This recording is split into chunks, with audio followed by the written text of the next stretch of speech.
Hello दोस्तों, नमस्कार। स्वागत है एक बार फिर से आपके अपने प्रिय चैनल पर। दोस्तों, आज जो आपके सामने बड़ी खबर लेकर आए, जहां पर लद्दाख में चाइना के मंसूबों को कामयाब नहीं होने देगा भारत, देगा मुंह तोड़ जवाब चाइना को। बताएंगे पूरी खबर क्या है दोस्तों। उससे आगे बताएंगे आपको, जहां पर गलवान के बलवान में शहीदों की याद में तैयार होगा अब ये बड़ा काम। आईटीबीपी ने कर ली है ये बड़ी तैयारी। जी हाँ दोस्तों, बड़ी अच्छी खबर ये भी बताएंगे आपको। साथ ही बताएंगे जहां पर रसिया के राष्ट्रपति व्लादिमीर पुतिन ने एक नया कानून बना दिया है दोस्तों, जिसको लेकर गिरफ्तारी भी नहीं हो सकेगी व्लादिमीर पुतिन की। ये भी पूरी खबर बताएंगे आपको। साथ ही बताएंगे उससे आगे, जहां चाइना ने अपने दोस्त पाकिस्तान को मुश्किल वक्त में दे दिया है तगड़ा झटका। जी हाँ दोस्तों, किस बात को लेकर झटका दिया गया है दोस्तों पाकिस्तान को, पूरी खबर आपको बताएंगे दोस्तों। साथ ही बताएंगे जहां पर भारत की फिर बढ़ गई है ताकत। नई मिसाइल का परीक्षण सफल हुआ है दोस्तों, जमीन से हवा में मार गिराएगी ये मिसाइल। जी हाँ दोस्तों, इसकी ताकत की बात करेंगे, डिटेल में बताएंगे आपको ये पूरी खबर। उससे आगे बताएंगे दोस्तों, जहाँ पर किसान को लेकर कृषि मंत्री तोमर ने बड़ा बयान दे दिया है दोस्तों। क्या कहा उन्होंने, ये भी बताएंगे आपको। साथ ही बताएंगे जहाँ पर बिना रिजर्वेशन वाली ट्रेन भी चलाएगा अब रेलवे। जानने के लिए बने रहिएगा वीडियो के अंत तक। और उससे पहले, अगर आप भी मानते हैं कि मोदी जी है तो हर चीज मुमकिन है और चाइना भारत के सामने रोता गिड़गिड़ाता हुआ आगे आने वाले समय में दिखने वाला है, तो इस वीडियो को भी कर दीजिए लाइक,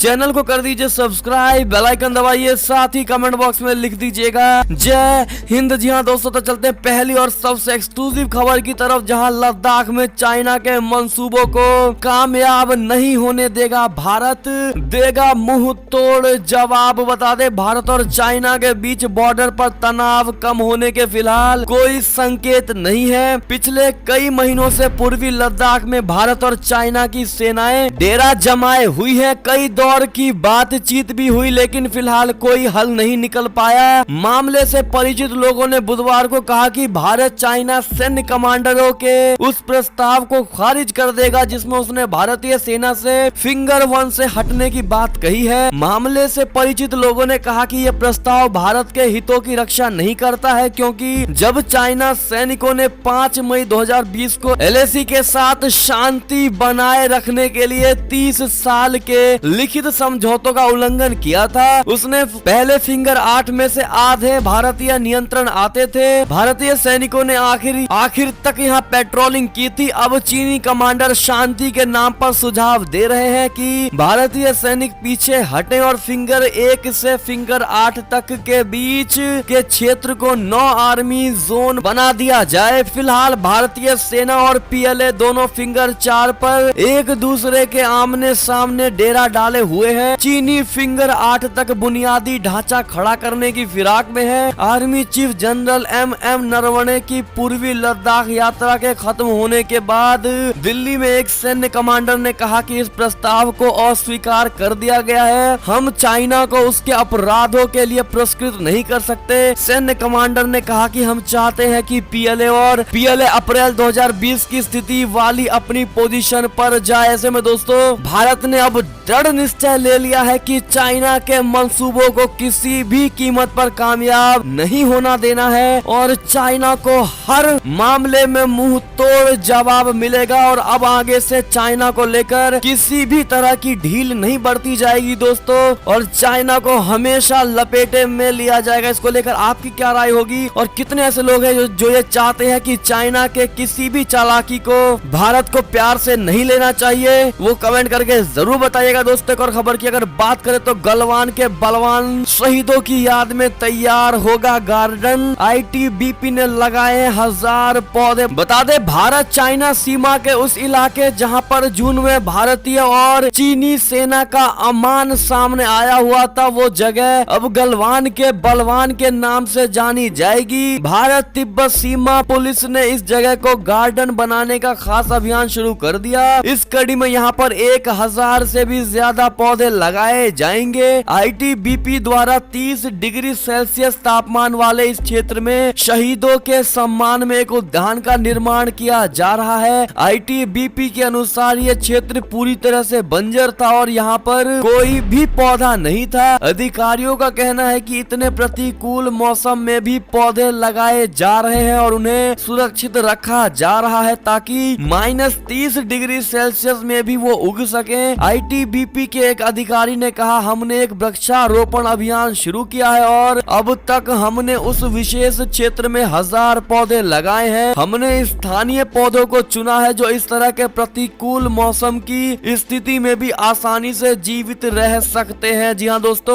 आपको बता दें जल्द ही ITBP शहीदों को समर्पित एक उद्यान बनाया जाएगा जिसमें सभी शहीदों के लिए समर्पित स्थान होगा। ऐसे में दोस्तों ITBP के इस बड़े ही पुण्य वाले काम का आप समर्थन करते हैं दोस्तों? अगर हाँ तो कमेंट करके जरूर बताइएगा। और कितने ऐसे लोग हैं आप में से जिन्होंने शहीदों की याद में कोई ना कोई कार्य किया है, वो कमेंट करके जरूर बताइएगा। क्या कार्य किया है दोस्तों आप लोगों ने? चलते कर बड़ी खबर की और, जहां चाइना ने अपने दोस्त पाकिस्तान को मुश्किल वक्त में दे दिया है तगड़ा झटका। बता दे चाइना ने भी संकट से गुजर रहे दोस्त पाकिस्तान की मदद के लिए शर्तें रखनी शुरू कर दी है। चाइना पाकिस्तान में चाइना पाकिस्तान इकोनॉमिक कॉरिडोर के तहत भारी भरकम निवेश कर रहा है और इसी परियोजना के तहत पाकिस्तान को कर्ज भी दे रहा है। एक्सप्रेस ट्रिब्यून की रिपोर्ट के मुताबिक चाइना ने पाकिस्तान को CPEC के मेन लाइन 1 प्रोजेक्ट के लिए $6 अरब का कर्ज देने के लिए अतिरिक्त गारंटी देने की बात कही है। दोस्तों ट्रिब्यून ने लिखा है कि पाकिस्तान की आर्थिक स्थिति डवाडोल होने की वजह से चाइना ने पुख्ता गारंटी पर लोन देने के लिए कहा है। पाकिस्तान चाह रहा था कि चीन उसे सस्ती ब्याज दरों पर लोन दे, लेकिन चाइना इस बार छूट पर कर्ज देने के साथ कमर्शियल लोन भी देगा। दोस्तों बता दें आधिकारिक सूत्रों के मुताबिक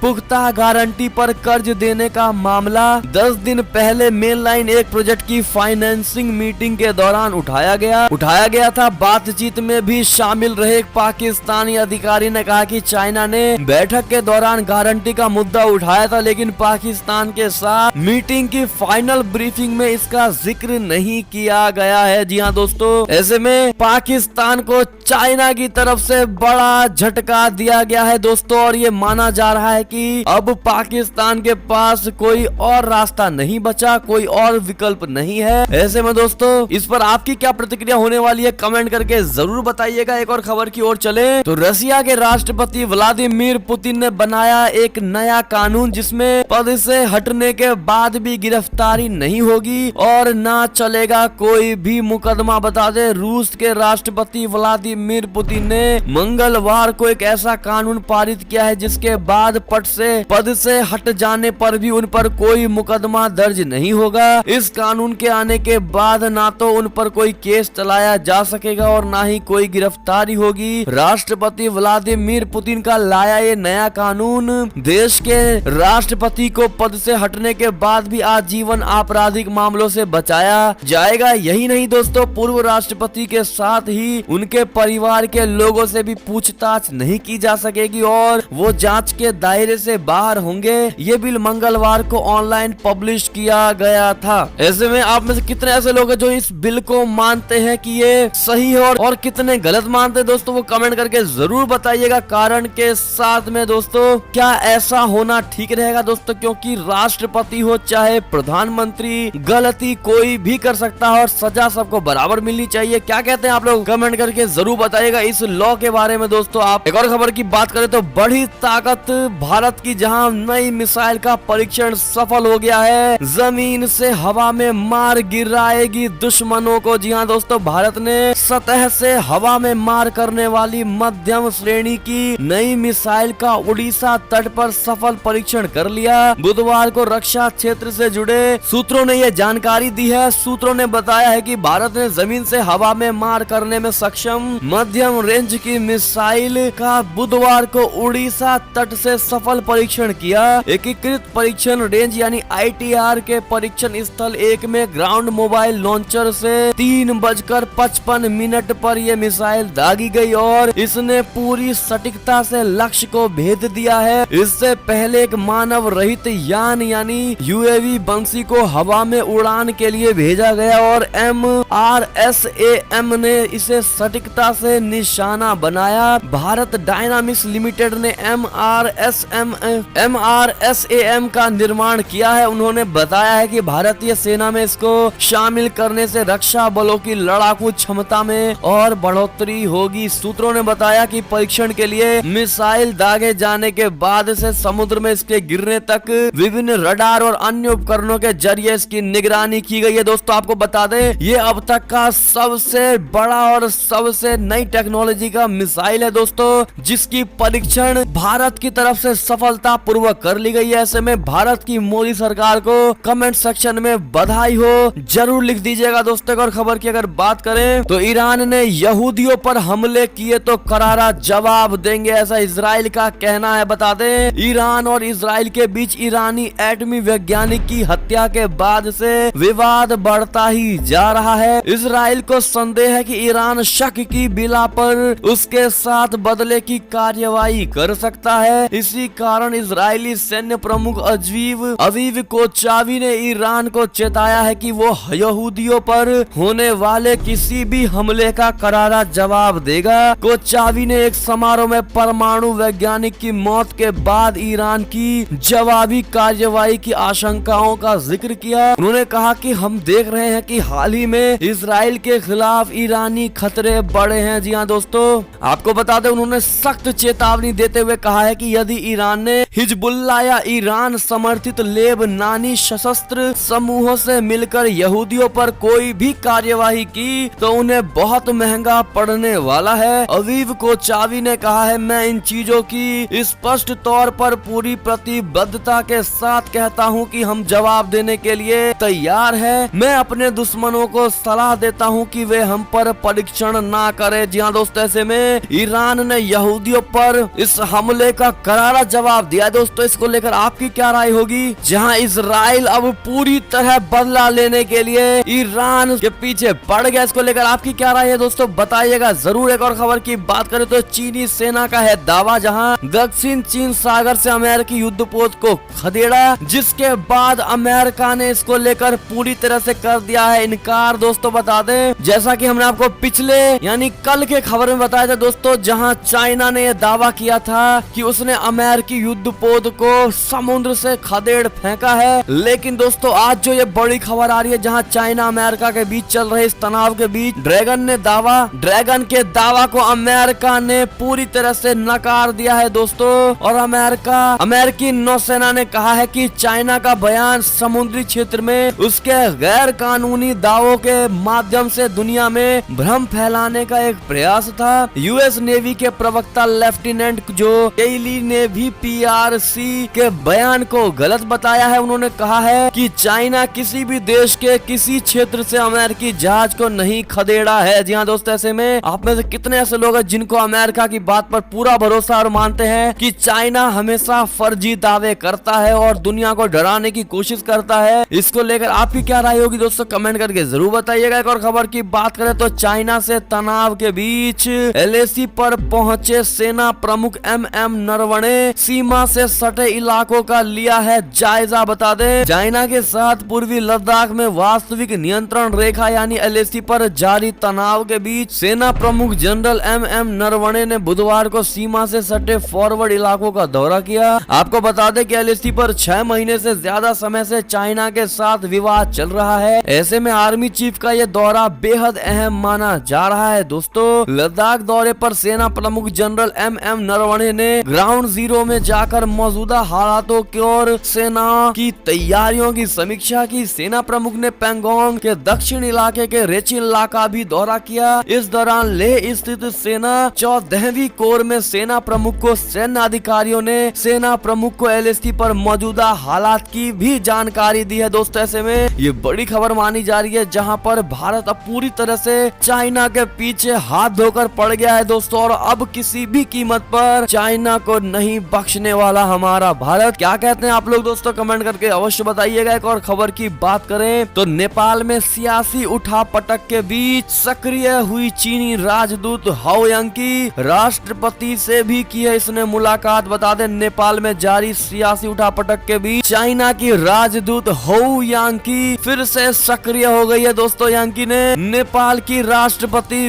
विद्या देवी भंडारी से उनके आवास पर मुलाकात की है। दोनों के बीच तकरीबन 2 घंटे चली इस बातचीत में किन मुद्दों पर चर्चा हुई ये तो साफ नहीं हो सका, लेकिन दोस्तों माना यह जा रहा है कि यांकी केपी शर्मा ओली सरकार को बचाने के इरादे से राष्ट्रपति से मिलने पहुंची थी। प्रधानमंत्री की संसद भंग करने की सिफारिश पर राष्ट्रपति द्वारा हस्ताक्षर किए जाने के बाद हुई इस मुलाकात से कई तरह की चर्चाएं चल रही हैं। जी हाँ दोस्तों, ऐसे में अब देखना ये होगा कि भारत किस प्रकार से एक्शन लेता है दोस्तों इस चाइना के खिलाफ नेपाल के दौरे को लेकर, और भारत क्या कदम उठाता है। जैसे इससे जुड़ी कोई भी खबर आएगी सबसे पहले हमारे चैनल पर मिलेगा। अगर आप नए हैं तो चैनल को सब्सक्राइब करना बिल्कुल मत भूलेगा। चलते और बड़ी खबर की ओर दोस्तों, जहां चीनी पोर्ट पर 6 महीने से फंसे भारतीय जहाज के सदस्यों को बदल नहीं रहा ड्रैगन, बना रहा है ये बहाना। बता दें, चाइना के एक बंदरगाह के बाहर 6 महीने से फंसे हुए भारतीय जहाज को लेकर गतिरोध बरकरार है। चाइना ने बुधवार को कोविड-19 नियमों का हवाला देते हुए चालक दल के सदस्यों के बदलाव में अपनी अनिच्छा फिर से दोहरा दी है। जहाज पर चालक दल के 23 सदस्य हैं। जहाज जग आनंद में चाइना के लिए ऑस्ट्रेलियाई कोयले की बड़ी खेप है। जी हाँ दोस्तों, ऐसे में एक और खबर की अगर बात करें तो इजराइल में बेंजामिन की सरकार गिर गई है दोस्तों, जहां सियासी संकट गहरा गया है। 2 साल में चौथे चुनाव के मुहाने पर देश पहुंच गया है। बता दें आपको,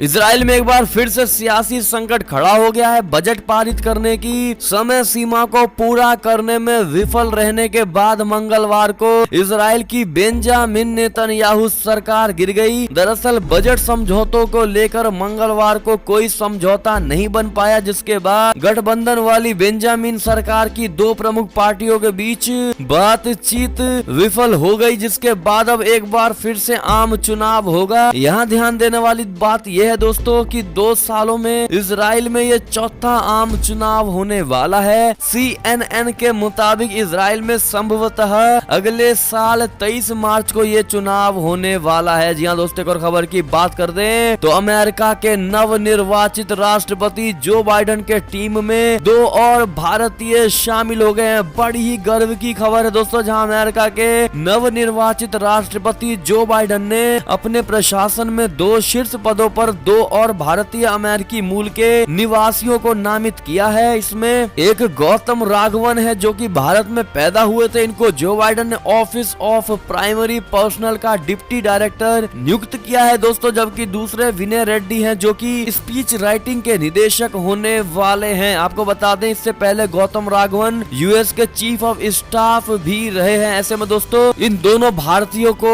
कांग्रेचुलेशन जरूर कह दीजिएगा दोस्तों, जिन्होंने देशों में जा करके भी भारत का नाम रोशन कर दिया। आपकी क्या राय होगी इन पर बताइएगा जरूर। एक और खबर की बात करें तो लालू प्रसाद के किडनी की जांच रिपोर्ट पर टिकी है परिवार और समर्थकों की निगाहें। बता दे, आरजेडी सुप्रीमो लालू प्रसाद यादव की किडनी की जांच बुधवार को की गई। चारा घोटाले के सजा याफ्ता लालू प्रसाद को रिम्स के कार्डियोलॉजी बिल्डिंग के 5वें तल्ले में जांच के लिए लाया गया। यहाँ डॉक्टरों की टीम ने उनकी जांच की है। बताया ये जा रहा है कि लालू प्रसाद के 4th स्टेज किडनी की जांच की गई। उन्हें रिम्स के पेइंग वार्ड से व्हील चेयर की मदद से कार्डियोलॉजी बिल्डिंग लाया गया। लालू प्रसाद की किडनी को लेकर आई सूचना के बाद उनके समर्थकों को सख्ते में डाल दिया गया था। किडनी की स्थिति की जांच के लिए बुधवार को उन्हें कड़ी सुरक्षा के बीच पेइंग वार्ड से निकालकर सुपर स्पेशलिस्ट ब्लॉक के 5वें तल्ले स्थित यूरोलॉजी विभाग ले जाया गया, जहां उनका अल्ट्रासाउंड किया गया है दोस्तों। ऐसे में अब रिपोर्ट आनी बाकी है और इसी रिपोर्ट पर पूरे परिवार और उनके फैन की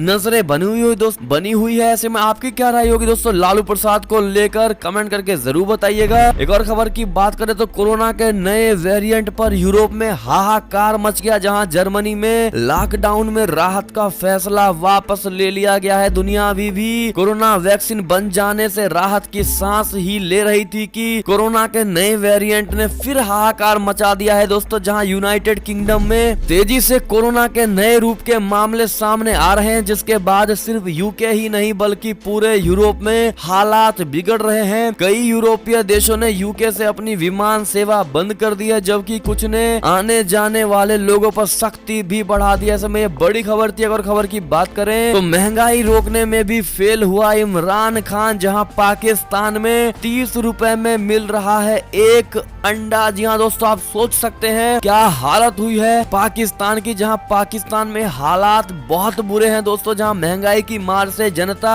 त्रस्त व्रस्त हो गई है, जबकि प्रधानमंत्री इमरान खान पूरी तरह मस्त हैं। लेकिन इस बार इमरान खान अंडे के फंडे में फंस गए हैं दोस्तों। पाकिस्तान में महंगाई सारे रिकॉर्ड तोड़ रही है, लेकिन इमरान खान है कि अर्थव्यवस्था में सुधार का दावा करते हुए अपनी पीठ थपथपा रहे हैं। हालात इतने बुरे हो गए दोस्तों कि गरीबों के लिए अंडा तक मयसर नहीं रहा। जी हाँ दोस्तों, ऐसे में आपकी क्या राय होगी जरूर बताइएगा। एक और खबर की बात करें तो संबित पात्रा का बयान, जहां किसानों के पीछे खड़े होकर लेफ्ट राजनीति कर रही है। जी हाँ दोस्तों, भारतीय जनता पार्टी ने आरोप लगाया है कि कृषि सुधार कानूनों के खिलाफ किसान आंदोलन की आड़ में वामपंथी संगठन अपने राष्ट्र विरोधी हित साधना चाहते हैं। भाजपा प्रवक्ता संबित पात्रा ने आज यहाँ संवाददाता सम्मेलन में कहा कि लोकतंत्र में किसानों को अपनी मांगों को लेकर संघर्ष करने का अधिकार है, लेकिन कुछ राष्ट्र विरोधी वामपंथी संगठन किसान बनकर आंदोलन में घुस गए हैं, जिनसे देश को सावधान रहने की पूरी तरह जरूरत है। जी हाँ दोस्तों, ऐसे में एक और खबर की बात कर दें तो केजरीवाल को लेकर बड़ा खुलासा हुआ है दोस्तों, जहां पर आरटीआई में ये खुलासा किया गया है कि केजरीवाल सरकार ने दिवाली पूजा पर हर मिनट खर्च किए हैं 20 लाख रुपए। जी हाँ दोस्तों, आप भी चौंक जाएंगे इस खबर को सुनकर। ऐसे में आपका क्या बयान होने वाला है दोस्तों केजरीवाल को लेकर, बताइएगा जरूर। एक और खबर की अगर बात कर दें तो अटल जयंती पर 25 दिसंबर पर 9 करोड़ किसानों को संबोधित करेंगे प्रधानमंत्री नरेंद्र मोदी जी। खाते में भेजेंगे 18,000 करोड़ रुपए। बता दें प्रधानमंत्री नरेंद्र मोदी 25 दिसंबर को अटल बिहारी वाजपेयी जी के जयंती पर यूपी में किसान सम्मेलन को संबोधित करेंगे। इस दौरान प्रधानमंत्री नरेंद्र मोदी प्रधानमंत्री किसान सम्मान निधि योजना यानी पीएम किसान के तहत 18,000 करोड़ रुपए किसानों के खाते में भेजेंगे। वित्तीय लाभ की अगली किस्त 25 दिसंबर को दोपहर 12 बजे वीडियो कॉन्फ्रेंसिंग के माध्यम से जारी की जाएगी। जी हाँ दोस्तों, ऐसे में बड़ी खबर मानी जा रही है। एक और खबर की बात करें तो कृषि तोमर ने किसानों को दिया भरोसा, जहां योजनाएं लाएंगे और हर खाई पोटेंगे। जी हाँ दोस्तों, केंद्रीय कृषि मंत्री नरेंद्र सिंह तोमर ने बुधवार को कहा कि विभिन्न योजनाओं के माध्यम से हम कृषि के क्षेत्र में सभी खाइयों को पाट देंगे। इससे किसानों को फायदा होगा कि उन्हें सही कीमत मिले। यहाँ तक कि कोविड-19 महामारी के दौरान भी हमने देखा कि खेती किसानी से संबंधित कार्यों पर कोई प्रभाव नहीं पड़ा है। जी हाँ दोस्तों, ऐसे में आपकी क्या राय होगी बताइएगा जरूर। एक और खबर की बात करें तो केंद्र सरकार का बड़ा फैसला, जहां 4 सरकारी फिल्मी संस्थाओं का विलय कर बनेगी एक बड़ी संस्था। बता दें केंद्र सरकार ने फिल्मी क्षेत्रों के विकास के लिए एक बड़ा निर्णय लिया है, जहां सरकार ने फिल्म्स डिवीजन, फिल्म समारोह निदेशालय, भारत के राष्ट्रीय फिल्म अभिलेखागार और चिल्ड्रंस फिल्म सोसाइटी को मिलाकर एक संस्था राष्ट्रीय फिल्म विकास निगम बनाने की मंजूरी दे दी है। केंद्रीय कैबिनेट में लिए गए इस बड़े फैसले के बारे में केंद्रीय मंत्री प्रकाश जावड़ेकर ने ट्वीट करके ये जानकारी दी है दोस्तों, जैसा कि आप ट्वीट देख पा रहे होंगे। हालांकि उन्होंने ये भी कहा है कि सभी संस्थाएं पहले की तरह काम करती रहेंगी, जैसा कि आप उनका ट्वीट देख पा रहे होंगे। बताइएगा जरूर दोस्तों इस सरकार के स्टेप को लेकर कितने लोग इस स्टेप का समर्थन करते हैं, बताना बिल्कुल मत भूलिएगा। और खबर की बात करें और अंतिम खबर की बात करें तो भारतीय रेलवे से जुड़ी खबर, जहां बिना रिजर्वेशन वाली ट्रेनें चलाएगी। अब भारतीय रेलवे तुरंत टिकट लेकर कर सकेंगे जनरल की तरह सफर। बता दें रेलवे बिना रिजर्वेशन वाली ट्रेनें चलाएगा। ये ट्रेनें पूरी तरह जनरल कोच वाली होंगी, इसमें तुरंत टिकट लेकर सफर कर सकेंगे। ये लोकल ट्रेनों से अलग होंगी। ये पहले चरण में मंडल के एक से दूसरे स्टेशनों के बीच चलेगी। जब ये योजना सफल हो जाएगी तो इन्हें एक से दूसरे मंडल के बीच भी सीमित दूरी के लिए चलाया जा सकेगा। कोरोना वैक्सीन आने के बाद इन्हें कभी भी शुरू किया जा सकता है। इसकी तैयारियां शुरू कर दी गई है दोस्तों। सभी रेल मंडलों से जानकारी भी बोर्ड ने मंगवा ली है। जी हाँ दोस्तों, ऐसे में आप में से कितने ऐसे लोग हैं जो मानते हैं कि ये सही डिसीजन है भारतीय रेलवे का, वो कमेंट करके जरूर बताइएगा। और ये थी अब तक की सारी बड़ी खबरें। आपको हमारी खबरें कैसी लगी दोस्तों? आशा करता हूँ काफी अच्छी लगी होगी। अगर जरा भी अच्छी लगी है तो इस वीडियो को हमेशा की तरह